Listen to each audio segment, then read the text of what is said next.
Night blood filaria जांच camp का हुआ आयोजन। घनश्यामपुर प्रखंड क्षेत्र स्थित गनौन पंचायत ने मंगलवार को नाइट ब्लड सर्वे फलेरिया जांच का विशेष कैंप प्राथमिक मकतब गनौन के प्रांगण में PHC घनश्यामपुर द्वारा लगाया गया, जिसमें सैकड़ों गनौन पंचायत के लोगों ने अपना अपना ब्लड सैंपल दिया।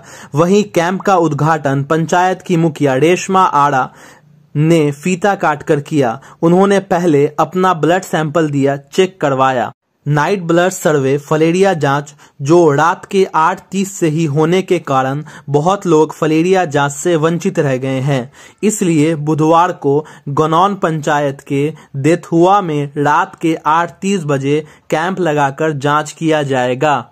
इस पंचायत शिविर में 75 लोगों का फलेरिया जांच किया जाएगा, जहां घनश्यामपुर प्रखंड क्षेत्र में 3 पंचायत, गनौन पंचायत, मोसवासी पंचायत, जयदेवपट्टी पंचायत में फलेरिया जांच किया जाएगा। वहीं पंचायत में 300 लोगों का फलेरिया जांच कर जिला में रिपोर्ट किया जाएगा। इस मौके पर स्वास्थ्य प्रबंधक विनोद कुमार शाह, PHC टेक्नीशियन अशोक कुमार, पप्पू कुमार, सुनील कुमार, परिवार कल्याण परामर्शदाता अर्जुन कुमार, वहीं थाना सुरक्षा गार्ड मंगनू राम और मुखिया पति अरशद जमाल, वार्ड सदस्य अब्दुल्ला के साथ कई अन्य लोग उपस्थित रहे। रेशमा आड़ा मुखिया गनौन फलेरिया की बढ़ती बीमारी को देखते हुए रात्रि 8:30 बजे मंगलवार को मैंने अपनी पंचायत में प्राथमिक मकतब गनौन में एक कैंप लगवाया, जिसमें फलेरिया का बीमारी का ब्लड सैंपल सभी सम्मानित जनता से लिया गया।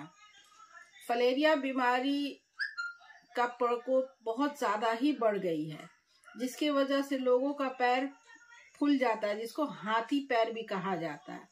इस बीमारी का पता लगने से हम सब इस बीमारी से बच सकते हैं। इसलिए मैंने अपने पंचायत में इस बीमारी का जानने के लिए हमने ये कैंप लगवाया है और आज भी देथुआ में लगवाए हैं, मिडिल स्कूल में।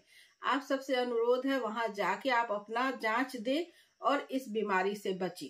धन्यवाद।